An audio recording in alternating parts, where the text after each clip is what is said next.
జ్ఞానైశాయ జ్ఞానార్థకర్మ సుప్రీత మానార్థమనన ప్రీత గోవింద గోవింద. కర్మాణి కృత్వా వృజనంచ దగ్ధ్వా యోగ్యత్వమాప్త్వా స్వగురుంచ నత్వా శబ్దం గృహీత్వానునయం చ మత్వా ధ్యాత్వా సమత్వాప్తిమహం వ్రజేయం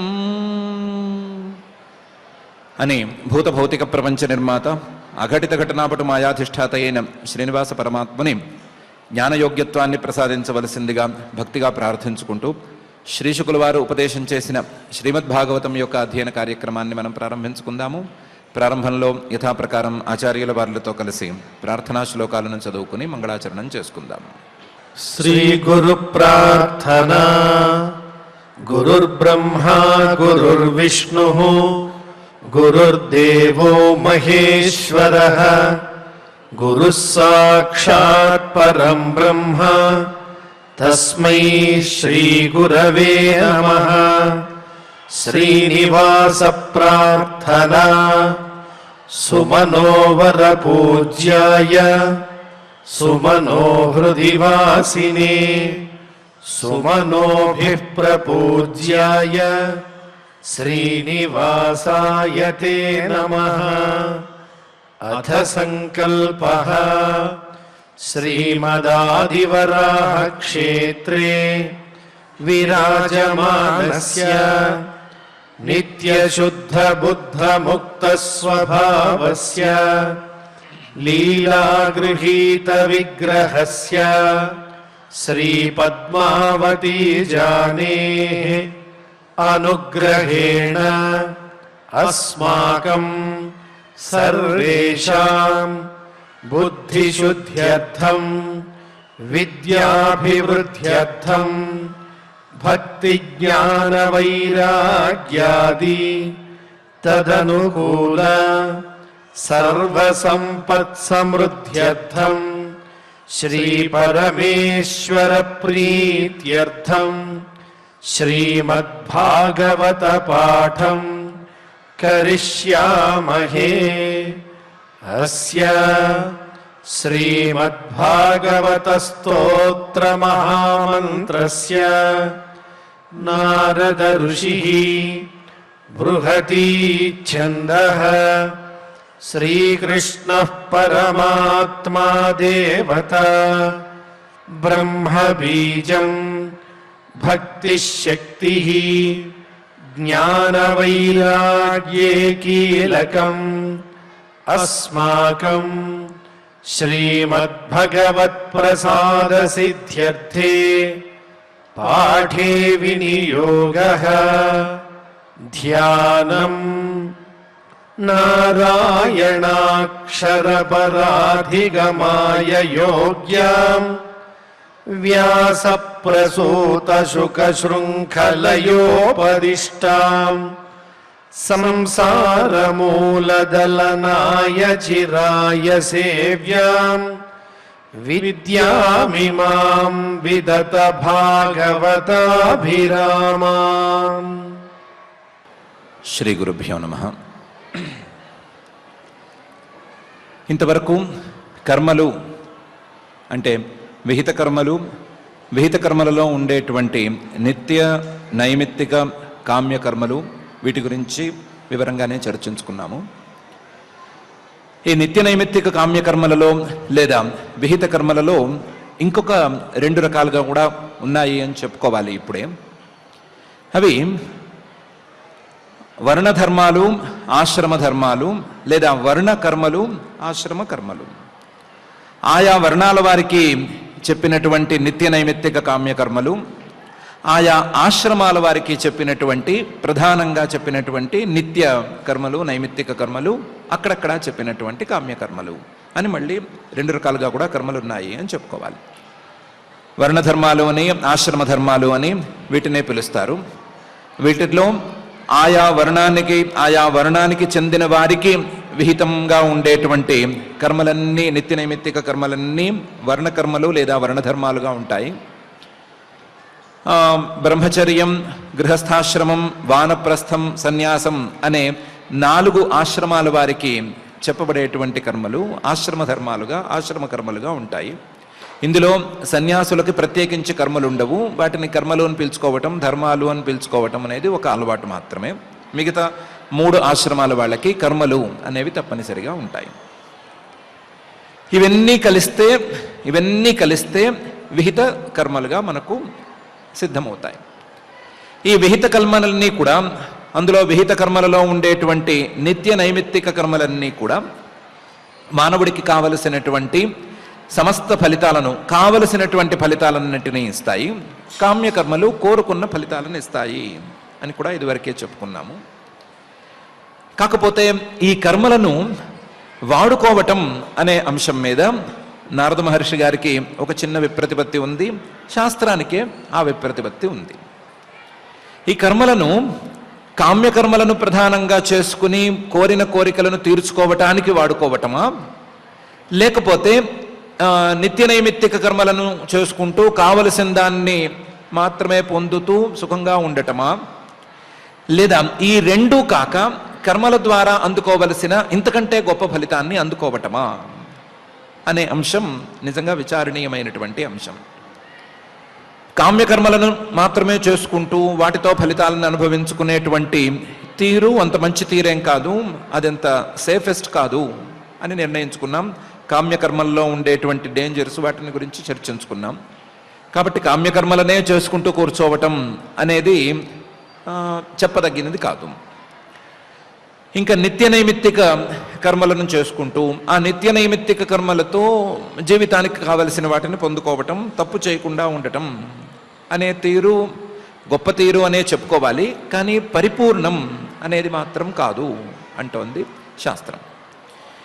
ఎందుకంటే కర్మలకి జీవితానికి ఎంత కావాలో అంత ఇవ్వటం వరకు మాత్రమే కాకుండా నిష్కామంగాను పరమేశ్వరార్పణ బుద్ధితోనూ చేసినప్పుడు ఇదే కర్మలకి మనస్సును శోధన చేసేటువంటి అపూర్వమైన శక్తి వస్తుంది. చిత్తశుద్ధి అని శాస్త్రంలో దాన్ని పిలుస్తారు. ఆ చిత్తశుద్ధి ఇదే కర్మల వల్ల ఏర్పడుతుంది. ఇలా చిత్తశుద్ధినే ఏర్పరచుకోగలిగినట్లయితే జ్ఞానానికి యోగ్యత అనేది లభిస్తుంది, జ్ఞానానికి మొదటి మెట్టు అనేది దొరుకుతుంది.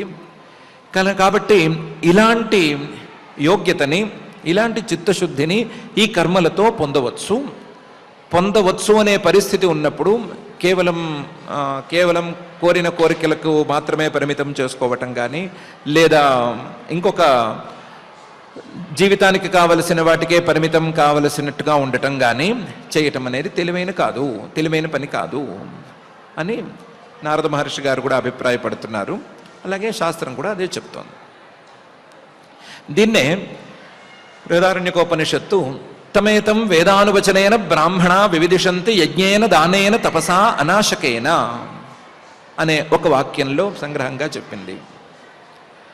ఈ యజ్ఞాలు, దానాలు ఇవన్నీ ఉన్నాయి కదా, ధర్మాలు ఉన్నాయి కదా, ఆ ధర్మాలన్నీ కూడా పరమాత్మను తెలుసుకోగోరిన వాళ్ళకి పరమాత్మను తెలుసుకునేందుకు యోగ్యతను ప్రసాదిస్తాయి. పరమాత్మను తెలుసుకునేటువంటి యోగ్యతను అందించి అవి చాలా ఉపకారం చేస్తాయి అని ఆ వాక్యం చెప్తోంది. వేదానువచనేన వివిదిషంతి, తెలివైన వాళ్ళు లేదా శాస్త్రం తెలిసిన వాళ్ళు తాము చేసేటువంటి కర్మల ద్వారా తమకు ఆత్మజ్ఞానం లభించాలి అని కోరుకుంటారు. ఆత్మజ్ఞానం అనేది కర్మల ద్వారా వచ్చే మాట కాదు కాబట్టి ఆత్మజ్ఞానానికి కావలసినటువంటి చిత్తశుద్ధి తమకు ఈ కర్మల ద్వారా సంక్రమించాలి అని కోరుకుంటారు. వాళ్ళు చేసేటువంటి వేదాధ్యయనమైనా సరే, వాళ్ళు చేసే యజ్ఞాలు కానీ, యాగాలు కానీ, దానాలు కానీ అన్నీ కూడా దీనికే ఉపయోగించాలి అని వాళ్ళు అనుకుంటారు అని ఆ వాక్యం చెప్తాం. ఈ వాక్యం అనేది చాలా లాజికల్గా ఉంది అనే విషయాన్ని బాదరాయణ మహర్షి గారు బ్రహ్మసూత్రాలలో కూడా వివరించి చూపించారు. ఆయన అక్కడ సర్వాపేక్షాచ యజ్ఞాదిశ్రుతే రశ్వవత్ అని ఒక సూత్రం రాశారు. ఈ బ్రహ్మ విద్య, పరమాత్మను తెలుసుకునేటువంటి విద్య ఎన్నెన్నో యోగ్యతలను అపేక్షిస్తుంది.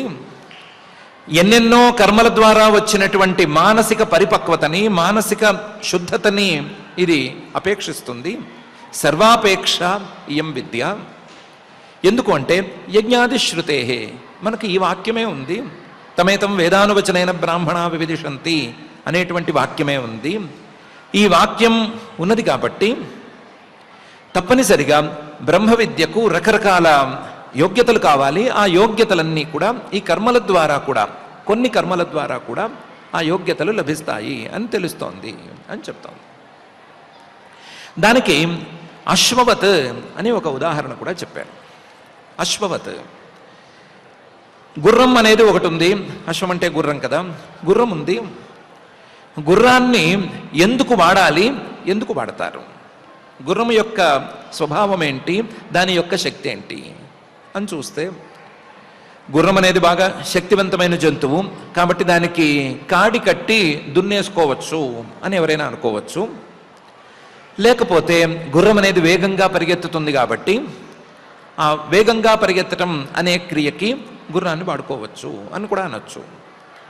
ఈ రెండిట్లో, ఈ రెండు నిర్ణయాలలో లేదా ఈ రెండు రకాలైనటువంటి ఆలోచనల్లో ఏది సబబైనది అంటే గుర్రాన్ని ప్రయాణానికి వాడుకోవటమే సబబైనది అని అందరూ చెప్తారు కదా.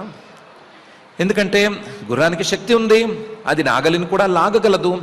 లాగగలిగినా సరే నాగలిని లాగగలిగినటువంటి, దుక్కగలిగినటువంటి ఇంకో జంతువు చేయలేని పనిని గుర్రం చేయగలుగుతోంది. నాగలిని లాగగలిగిన ఇంకో జంతువు, ఎద్దు అనే జంతువు, దున్నపోతుతో కూడా లాగిస్తారేమో. ఆ జంతువు చేయలేనటువంటి పనిని, వేగంగా వెళ్ళటం, తొందరగా చేర్చటం అనేటువంటి పనిని గుర్రం చేయగలుగుతోంది. ఈ వేగంగా వెళ్ళటం అనేది ఆ జంతువు వల్ల అయ్యే పని కాదు. కాబట్టి అశ్వానికి శక్తి ఉన్నా సరే, నాగలిని లాగే శక్తి ఉన్నా సరే దాన్ని అందుకు వినియోగించుకోవటం అనేది తెలివైన పని కాదు. అశ్వాన్ని వేగంగా ప్రయాణం చేయటానికే వాడుకోవాలి, అంతే తప్ప నాగలికి వాడి దాని శక్తిని వృధా చేయకూడదు అనేది తెలివైన నిర్ణయమే కదా. అట్లాగే ఈ కర్మలన్నీ కూడా ఎన్నో ఫలితాలను ఇవ్వటానికి నిజంగానే యోగ్యంగా ఉన్నాయి. ఎన్నెన్నో ఫలితాలు, కోరుకున్న ఫలితాలే కావచ్చు, లేకపోతే జీవితానికి కావలసిన పరిపూర్ణమైనటువంటి ఫలితాలే కావచ్చు, వాటిని ఇవ్వగలిగినటువంటి శక్తి కర్మలకి ఉంది. కానీ ఆ కర్మలను దానికే పరిమితం చేయటం అనేది అంత తెలివైన పని కాదు. దానికంటే కూడా ఆ కర్మలను ఎందుకు వాడుకుంటే, జ్ఞాన యోగ్యత్వానికి వాడుకుంటే, చిత్తశుద్ధికి వాడుకుంటే కర్మలను ఎక్కువ ఎఫెక్టివ్గా వాడుకున్నట్లు అవుతుంది. కాబట్టి ఇదే తెలివైన నిర్ణయము, అంతే తప్ప కర్మలను పరిమితం చేయటం అనేది తెలివైన నిర్ణయం కాదు అని అశ్వవత్ అనేటువంటి ఉదాహరణతో ఆయన చెప్తున్నారు. కాబట్టి ఈ కర్మలన్నీ కూడా ఒక అశ్వంలాగా ఒక విశిష్టమైనటువంటి యోగ్యతను తేవటానికి పనికొచ్చే పరిస్థితి ఉంటే వాటిని అందుకే వాడుకోవటం సబబు. దానికి తప్ప వేరే ప్రయోజనానికి వాడటం అనేది ఇప్పుడు సజెస్టబుల్ కాదు అని నారద మహర్షి గారు అభిప్రాయపడుతున్నారు. ఆ అభిప్రాయంతోనే నువ్వు చేసినటువంటి కర్మలన్నీ కూడా, నువ్వు చేసిన కర్మలన్నీ కామ్యకర్మలుగా ఉన్నాయి, ఏవో ఫలితాలను ఆశించి చేసిన కర్మలుగా ఉన్నాయి. ఈ కర్మలకు వచ్చే ఫలితాలతో నువ్వు అనుభవించేది చాలా తక్కువైన ఫలితము.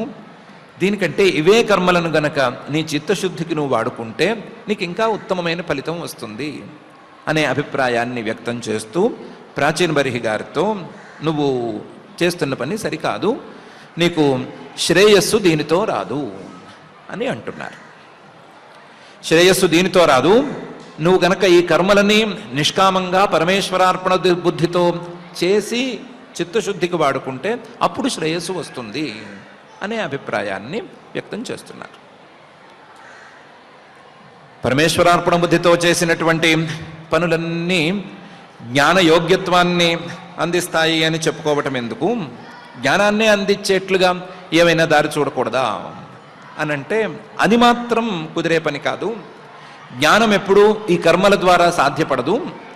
జ్ఞానం అనేది విడిగా దానికి కావలసిన సాధనానుష్ఠానం చేసుకున్నప్పుడు మాత్రమే వస్తుంది.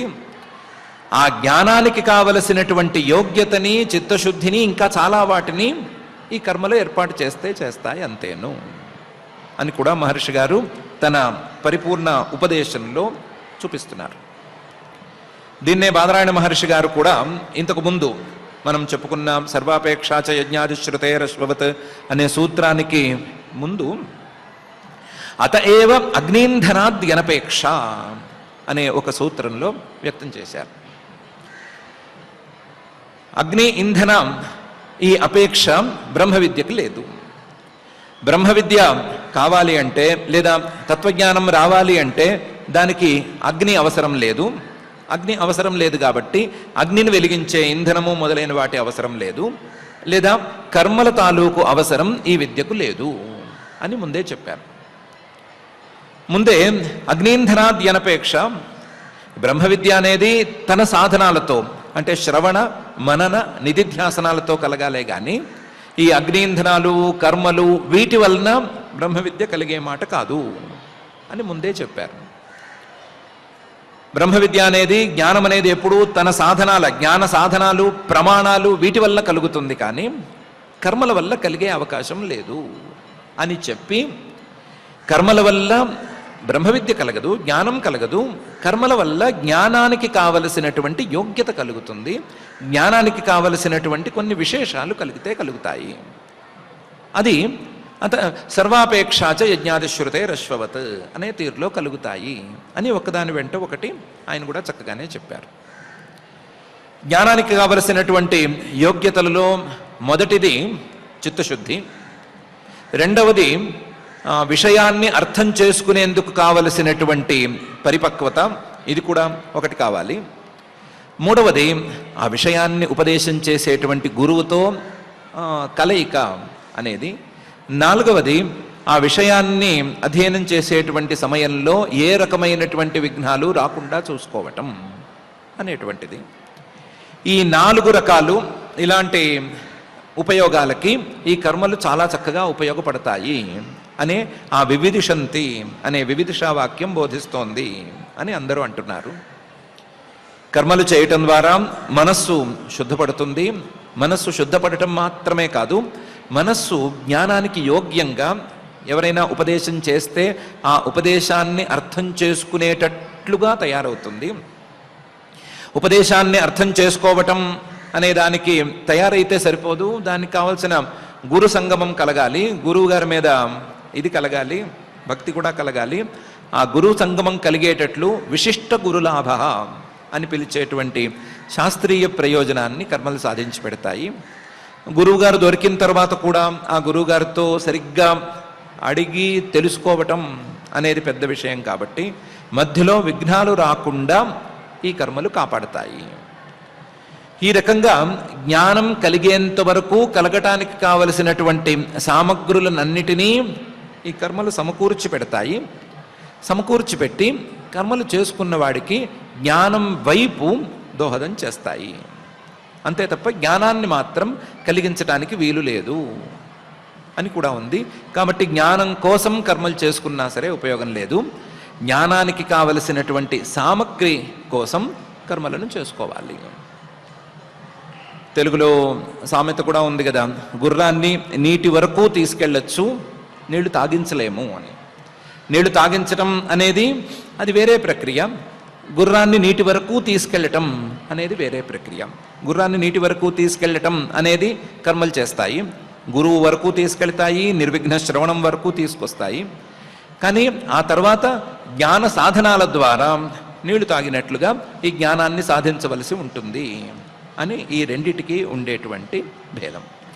ఇలాంటి భేదాన్ని దృష్టిలో ఉంచుకుని కామ్యకర్మలలో ఉండేటువంటి కష్టాలని, కామ్యకర్మలలో ఉండేటువంటి లోపాల వల్ల వచ్చేటువంటి కష్టాలని, వీటన్నిటినీ కూడా దృష్టిలో ఉంచుకుని మహర్షి గారు కామ్యకర్మలనే ప్రధానంగా పెట్టుకున్నటువంటి ప్రాచీన బర్హి గారిని, నువ్వు కర్మల ద్వారా ఏమీ సాధించలేదు, నీ కర్మల ద్వారా నీకు రాబోయే కాలంలో కష్టమే రాబోతోంది అని చెప్పారు.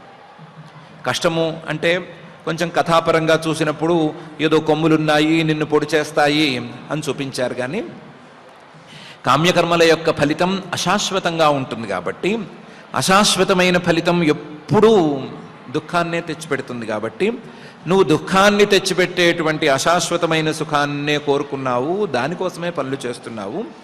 దాని బదులు శాశ్వతమైన సుఖాన్ని అందుకోవటానికి వీలైన సామగ్రినే సాధించుకోవచ్చు అని చెప్తున్నారు. అంతే తప్ప కర్మ మార్గాన్ని ఏమాత్రం నిందించడం లేదు. చేసిన కర్మలని ఇందుకు వాడుకోవాలి అని మాత్రమే బోధిస్తున్నారు. కాబట్టి నారద మహర్షి గారు కర్మ మార్గాన్ని నిందించటానికి కాకుండా కర్మ మార్గాన్ని ఎఫెక్టివ్గా వాడుకోవటానికి ఉన్నటువంటి దారులను చూపించటానికే, ఆ దారిని చూపించటానికే మొత్తం ఈ ఉపాఖ్యానాన్ని మొదలుపెట్టారు అని కూడా మనం చెప్పుకోవచ్చు. ఇది ఇప్పటి వరకు మనకున్నటువంటి ఈ కర్మల ద్వారా అందుకోవలసినటువంటి జ్ఞానయోగ్యత, చిత్తశుద్ధి, వీటిని గురించినటువంటి వ్యవహారం. అయితే ఇందులో వివిధిషంతి అనేటువంటి వివిధిషా వాక్యం ఉంది. ఆ వివిధిషా వాక్యంలోనేమో యజ్ఞేన దానేన తపసా అనాశకేన అని ప్రధానంగా ఉంది. యజ్ఞాలు, దానాలు, తపస్సులు, అందులోనూ ఉపవాసపూర్వకమైనటువంటి తపస్సులు అనే ప్రధానంగా ఉంది. ఈ యజ్ఞాలు ఎవరికి వస్తాయి అంటే గృహస్థులకు వస్తాయి. యజ్ఞాలు చేయటానికి ఇటు బ్రహ్మచారులకు అవకాశం లేదు, వానప్రస్థులకు అవకాశం లేదు, సన్యాసులకైతే సమస్య లేదు. కేవలం గృహస్థులకు మాత్రమే యజ్ఞాలు అనే మాట వస్తుంది. దానాలు అనేవి కూడా దాదాపుగా గృహస్థులకు మాత్రమే దాన ప్రసక్తి అనేది ఉంటుంది. బ్రహ్మచారికి ధనం అనేది లేనే లేదు. వానప్రస్థులేమో అన్నీ విడిచే వనానికి వెళ్ళాలి. సన్యాసులైతే అసలు ధనం మీద వాళ్ళకి స్వత్వం అనేదే లేదు, వాళ్ళకి దానం చేసే అధికారమే లేదు. ఇలాంటి పరిస్థితుల్లో ఈ యజ్ఞము, దానము ఈ రెండూ గృహస్థాశ్రమానికే పరిమితమై ఉన్నప్పుడు గృహస్థాశ్రమ ధర్మాలు జ్ఞానానికి ఉపయోగిస్తాయి అని చెప్పుకోవచ్చుగాక, మిగతా బ్రహ్మచారులు చేసుకున్నటువంటి కర్మలు, బ్రహ్మచారి ధర్మాలు, అలాగే వానప్రస్థ ధర్మాలు, ఎక్కడైనా చిన్న చితగా ఉంటే సన్యాసాశ్రమ ధర్మాలు, అవి ఈ జ్ఞానయోగ్యతకు ఉపయోగిస్తాయి అని ఎలా చెప్పుకోవాలి? దానికి మన ముందు ఏం ప్రమాణం ఉంది అనే ప్రశ్న ఉత్పన్నమవుతుంది. ఆ ప్రశ్నకి మనం తప్పనిసరిగా సమాధానం చెప్పుకుందాం. ఇప్పటికైతే నారద మహర్షి గారు యొక్క అభిప్రాయాన్ని కాస్తంత గమనించాం కాబట్టి కర్మలు, వాటిలో ఉండేటువంటి సంక్లిష్టతలు, వీటిని గమనించైనా సరే వాటిని సమర్థవంతంగా వాడుకోవటం అనే అంశం మీద దృష్టి పెట్టాలి అనేటువంటి నిర్ణయాన్ని మనం ఇప్పటికైతే సంక్షిప్తంగా తీసుకుని మనం సత్కర్మలు చేయాలి అని, ఆ సత్కర్మలతో జ్ఞానయోగ్యతను సాధించాలి అని ఆ భూతభౌతిక ప్రపంచ నిర్మాత, అఘటిత ఘటనాపటు మాయాధిష్ఠాత అయిన శ్రీనివాస పరమాత్మని భక్తిగా ప్రార్థించుకుందాం. ఇప్పుడు అందరం కలిసి క్షమా ప్రార్థనాదులు పలుకుదాం. అథ క్షమా ప్రార్థనా యదక్షరపదభ్రష్టం మాత్రాహీనం చ యద్భవేత్ తత్సర్వం క్షమ్యతాం దేవ నారాయణ నమోస్తుతే. అథ భగవత్సమర్పణం కాయేన వాచా మనసేంద్రియైర్వా బుద్ధ్యాత్మనా వా ప్రకృతే స్వభావాత్ కరోమి యద్యత్ సకలం పరస్మై నారాయణాయేతి సమర్పయామి. అథ లోకక్షేమ ప్రార్థనా సర్వే భవంతు సుఖినః సర్వే సంతు నిరామయాః సర్వే భద్రాణి పశ్యంతు మా కశ్చిద్ దుఃఖభాగ్ భవేత్. అథ మంగళం శ్రియః కాంతాయ కళ్యాణ నిధయేర్థినాం శ్రీవేంకటనివాసాయ శ్రీనివాసాయ మంగళం.